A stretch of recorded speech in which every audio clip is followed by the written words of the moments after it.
하나하나 뜯어봐도 약한 데가 없는 고용 보고서가 네. 나왔는데요. 비농업 고용 전체 35만 3천 건이 늘었습니다. 월가의 예상은 18만 7천 건이 늘어날 거다라고 생각을 했는데 거의 이, 2배.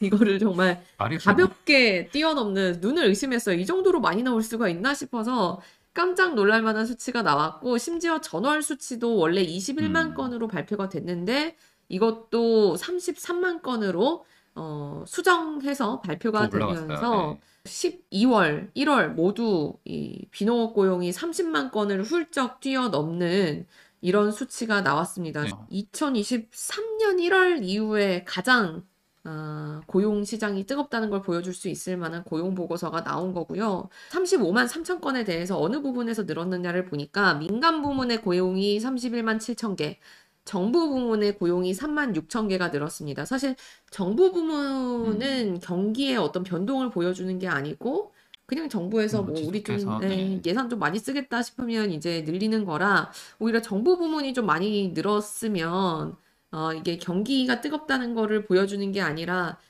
조금 의미를 낮춰볼 수 있는 그런 부분이기도 음, 했을 텐데 그게 아니라 민간 부문의 고용이 31만 7천 개 해서 맞아요. 그냥 경기가 좋을 것 같으니까 워낙 이제는 그 지난해까지만 해도 올해 상반기 침체 올 거야를 대비를 하던 기업들이 음, 그건 아닌 것 같고 말은 이제 막 비용 절감한다 하지만 음.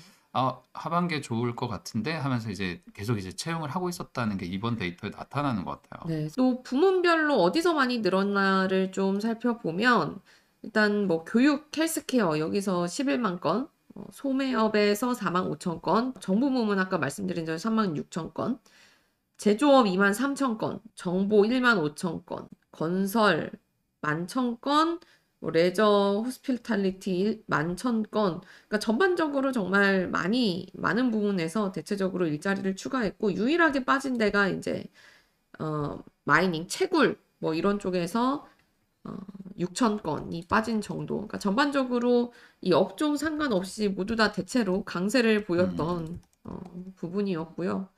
그리고 실업률도 3.7%, 예상이 3.8%였는데 여전히 실업률 낮게, 예상보다 더 낮게 나와서 고용시장 정말 튼튼하다라는 걸 보여줄 수 있었고 여기에 사실 가장 우리가 고용 데이터를 보면서 일자리는 많이 늘 수 있어. 근데 이제 제일 중요한 게 이 임금이 얼마나 올라오느냐잖아요. 이 그죠. 인플레이션을 얼마나 자극할 것이냐가 이제 사실은 가장 핵심적인 게 임금 데이터인데, 전월 동기 대비해서는 0.55% 올랐고, 음, 전년 동기 대비해서는 4.5% 올라서, 이 월가의 예상은 한 4.1%? 그러니까 12월과 똑같을 거다라고 비슷하게. 예상을 네. 했는데, 4.5%나 올라서 2년 만에 가장 큰 상승폭을 기록을 했고요. 이게 왜 참, 이렇게 늘었을까? 지금 저희가 판단할 만한 자료가 딱 이 숫자들밖에 없는데 네, 좀 이게 이 정도로 미국에서 많은 인력들이 이제 음, 채용이 되고 있는 건가 하는 게 음. 조금 약간 아주 체감이 되진 않는데 그러니까요. 참, 사실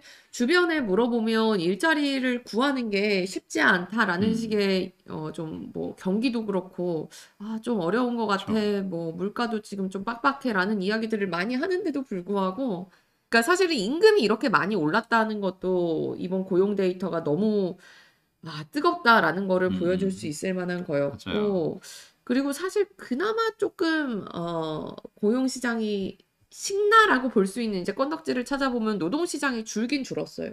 그러니까, 전체적으로 네, 노동 시장이 0.2시간 줄어들어서 34.1시간으로 줄어들었는데, 사실 평균 근로 시간인 네, 거죠. 평균 네. 근로 시간이 이렇게 34.1시간으로 줄어들었는데 사실 노동 시장이 줄어드는 거는 일반적으로는 노동 시장이 조금 둔화되고 있다라는 증거기는 하죠. 음, 먼저 이제 고용주들이 노동 시간부터 줄이고 그다음에 이제 사람을 자르니까 그렇기는 저 한데 일을 안 시키고 네. 근데 여기에 대해서는 이게 그냥 진짜로 노동 시장이 안 좋아서 그런 게 아니라 그냥 날씨가 안 좋아서다. 네. 이런 얘기들도 나오더라고요. 그냥 한국하고 완전 다른 상황이라고 또 음. 이렇게 얘기가 되고 있어요. 네.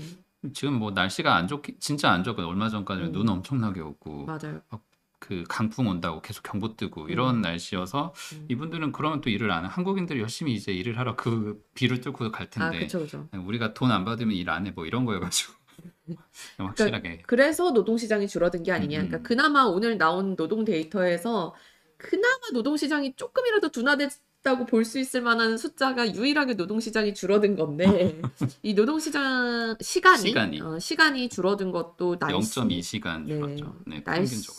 날씨의 영향이 아니겠느냐라는 이야기들도 나오고, 노동시장 참가율은 62.5%로 그대로 유지가 됐습니다. 뭐, 여기에 대해서는 굉장히 여러 가지 반응이 지금 트위터도 그렇고 외신에서도 쏟아져 나오고 있는 그런 상황인데, 프린시플 에셋의 코멘트를 좀 전달을 해드리면, 일자리와 임금 증가 모두에서 극적으로 놀랍도록 상승했다. 이 3월 금리 인하는 물론 5월도 잠재적으로 동결 가능성을 봐야 되는 게 아니냐라는 코멘트를 내놓고 있고요. 또 다른 아카데미 시큐리티즈 여기서도 노동시장 숫자가 사실은 이 숫자가 나오고 나서 현석 선배도 아까 브레이킹 뉴스 딱 끝나고 맞아요. 나오자마자 이거 좀 뭔가 잘못된 거 아니야?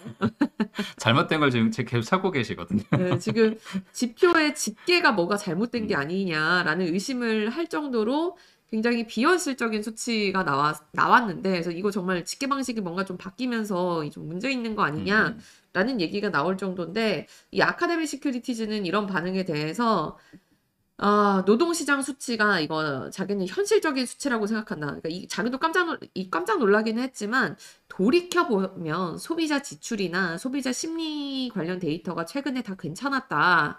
그런 걸 생각해 보면 고용 지표가 이렇게 뜨겁게 나올 만했다. 돌이켜보니 그랬다. 타당한 현실적인 수치라고 생각한다라는 코멘트를 내놨고요. 그리고 뭐 뮤추얼 아메리카 캐피탈 매니지먼트 여기도 파월이 입장을 바꿀 이유를 전혀 제시하지 못했다. 금리 인하는 시장이 원하는 대로 조기에 이루어지지 않을 것이다. 라는 이야기들을 내놓고 있고, 또 모하메드 엘 에리안 알리안츠 수석 경제고문 이분 트위터에다가 이제 본인의 코멘트를 내놨는데, 노동시장이 이렇게 뜨거우면 구매력이 더 커진다라는 의미다. 연준은 일단 뭐 노동시장이 이렇게 회복력이 있다는 거는 환영할 만한 이야기지만, 이제 금리 인상, 그리고 그러니까 금리 인상, 금리 상승, 채권 금리 상승과 인플레이션 우려 사이에서 갈등을 할 수밖에 없을 것 같다. 라는 이야기를 내놨고요. 또 피치 같은 경우는 이거 35만 개 일자리 증가, 우리가 그동안 노동시장 데이터가 좀 뜨겁더라도 둔화하는 추세로 가고 있다라는 이야기들을 했는데, 이 데이터를 보면 아무리 생각해도 노동시장이 추가 냉각될 여지는 없는 것 같다. 이 명목 임금 증가율이 인플레이션 목표치에 도달하는 수준으로 떨어지지가 않을 것 같다. 더군다나 노동시장 참여율은 계속 똑같아요. 62% 정도로 유지가 되고 있단 말이죠. 그러니까 임금이 올라가는데도 사람들은 그냥 소비를 계속하고 일자리도 새가 네. 계속 유지가 되고 그런 네. 거죠. 그런 상황이어서 이 빡빡한 노동시장에서 이 정도로 계속 임금이 상승하는 건 정말 연준한테 새로운 고민거리를 맞아요. 던져준 것이다. 고용은 고용대로 강해서 물론 연준이 성장을 책임지는 곳은 아니에요. 파월도 얘기를 했기 때문에 뭐 성장을 하려고 하는 게 물가를 안정적으로 유지를 그쵸. 하는 게 제일 최우선 목표이기는 한데 거기에 제일 영향을 주는 고용이 강세를 계속 보이면서 그것도 기대 이상 너무 높고 그리고 여기 이제 피치가 얘기한 대로 평균적으로 소득 증가율이 그 정도 높은 가격을 계속 유지하게 되면 사람들이 소비하는 거에 맞춰서 가격이 변동을 안 하는 상태가 벌어질 거잖아요. 그러면 안 그래도 지금 아직 2%는 아니고 3%대 왔다 갔다 하는 정도밖에 안 되는 CPI 지표를 물가가. 걱정할 수밖에 없는 상황이 되는 거겠죠. 그러면 파월이 저번에 이제 미리 얘기를 하긴 했지만 3월은 확실히 이제 아닌 것 같고 네. 정말 빨리 내리기에는 더 힘들어지겠다. 이게 다른 이제 이 사람들이 자포자기 하듯이 한 얘기지만 3.7% 실업률에다가 이 정도 데이터면 올해 금리 안 내리는 거 아니냐 뭐 이런 식으로 그러니까 발언이 나오고 이제는 있어서 뭐 3월, 5월이 문제가 아니라 막 금리를 올려야 되는 거 아니야? 맞아요. 파월이 FOMC에서 다 큰 그림이 있었다. 그 반응이 진짜 제일 마음에 들어요. 지금 맞아요. 블룸버그에서도 나오는 것 중에 네. 너무 놀랍다 이러는 거. 파월이 만약에 그랬다면 파월 고마워요 이런 반응이 파월이 이렇게 탁 덮고 그렇게 매서웠던 게 이 사람 정말 다정한 사람이구나. 도망차 이렇게 알려준 거였는데 미리 너네 왜 이렇게 못 알아듣냐 내가 얘들아. 알려줬잖아. 이렇게까지 내가 얘기했는데 이렇게 못 알아듣나? 이미 데이터 다 알아보고 이번 달 아닌 것 같으니까 어, 확실하게 3월 아니라고 하면서 시장을 미리 잠재워놨고 음. 그날 만약에 조금이라도 비둘기파적인 메시지가 있었다면 와 오늘 진짜 난리 났을 시장이 것 같아요. 더 깨졌겠죠. 왜냐면 그 FOMC 이후에 더 밀어 올렸을 음. 테니까. 그랬다면 오늘 충격이. 오늘 애플 같은 큰 회사가 이렇게 떨어지는 이 정도 떨어지는 게 아니라 더 떨어질 것 같아요. 와.